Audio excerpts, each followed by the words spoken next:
โรงแรมแมงโกฟอยู่บ้านฝ่ายเมืองไซเศรษฐานครหลวงพิจันทร์ได้เปิดบริการอย่างเป็นทางการในวันที่29พฤศจิกายน2025พิธีเปิดโรงแรมดังกล่าวได้มีขึ้นในวันที่29พฤศจิกายน2025โดยการเข้าร่วมของท่านกีแก้วไข่คำปีทูลรองนายกรัฐมนตรีแห่งสาธารณรัฐประชาธิปไตยปาตชนลาวท่านบัวคงนามะวงศ์รัฐมนตรีหัวหน้าห้องว่าการสำนักงานนายกรัฐมนตรีมีท่านคำไหล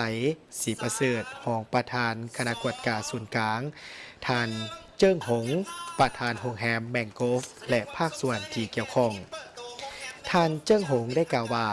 โรงแรมแมงโกฟเป็นโรงแรมที่ตั้งอยู่บ้านฝายเมืองไซเศรษฐานครหลวงพิจันทร์ซึ่งมีเนื้อที่ทั้งหมด 4,800 ตารางเมตรมีเนื้อที่ก่อสร้าง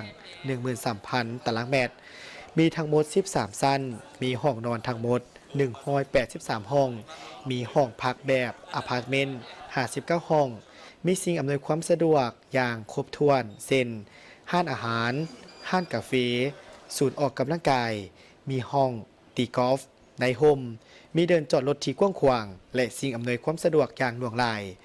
ซึ่งมูลค่าการลงทุนทั้งหมด $16.8 ล้านโรงแรมดังกล่าวนี้แมนตั้งอยู่ใจกลางนครหลวงพิจันทร์ห่างจากศูนย์การค้าเวียงจันทร์เซ็นเตอร์และประตูไซต์500 เมตรเท่านั้นมีทางเข้าหลายทางสะดวกสบายในการเข้าออกและสิ่งอำนวยความสะดวกอื่นๆ